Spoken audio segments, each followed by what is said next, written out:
محنتی اور ذہین آدمی کے لیے بہت کم باتیں ناممکن ہوتی ہیں۔ محنت وہ سنہری سکہ ہے جس کے ذریعے سے ہمیں ہر شے جو ہمارے لیے ضروری ہے حاصل ہو سکتی ہے۔ اس دوست کا گلہ کر رہے ہو جو دھوکہ دے گا، گلہ اپنی عقل کا کرو کہ دھوکہ دینے والے کو اپنا دوست سمجھ رہے ہو۔ یار شاطر بار خاطر ہوتا ہے۔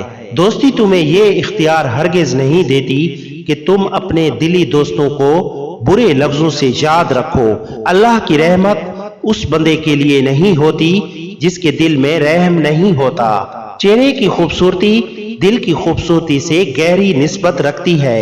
دل حیات انسانی کا مرکز ہے اور یہیں سے جذبات کے پاکیزہ اور صاف شفاف دھارے پھوٹتے ہیں اور ادب و فن کے دلکش و رنگین پیکروں میں ڈھل جاتے ہیں۔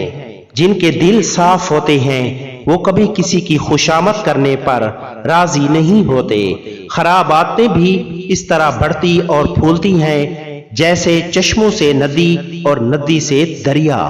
عادت پر قابو نہ کیا جائے تو یہ عادت جلد ضرورت کی شکل اختیار کر لیتی ہے جس کے بغیر رہنا ممکن نہیں ہوتا۔ بدن کی سب سے اچھی ورزش چلنا، تیرنا اور گھوڑ سواری کرنا ہے۔ ان میں سے کسی ایک پر 1 گھنٹہ صرف کر دینے سے آپ کا جسم چست رہے گا اور آپ کا دماغ بھی کھلے گا۔ دنیا نے لوگوں کی آنکھوں کو اندھا کر دیا ہے، لیکن افسوس ہے کہ لوگ پھر بھی خواب غفلت میں پڑے ہوئے ہیں۔ جو انسان قاضی بنتا ہے وہ گویا خود کو بغیر چھری کے ذبح کرتا ہے۔ گری ہوئی چیز اللہ کا مال ہے، وہ جسے چاہتا ہے اسے دیتا ہے۔ کبوتروں کے ساتھ کھیلنا فقیری پیدا کرتا ہے۔ زمزم کا پانی جس مقصد کے لیے پیا گیا وہی فائدہ دے گا، جو حصہ زندہ سے جدا کر لیا گیا وہ مردار ہے۔ اے دنیا کی لذتوں سے دل لگانے والو، جان لو کہ اس کی آسائشیں فنا پذیر ہیں۔ ہر کام میں اللہ پر بھروسہ کرنا چاہیے کیونکہ اس سے بڑھ کر کوئی طاقت نہیں۔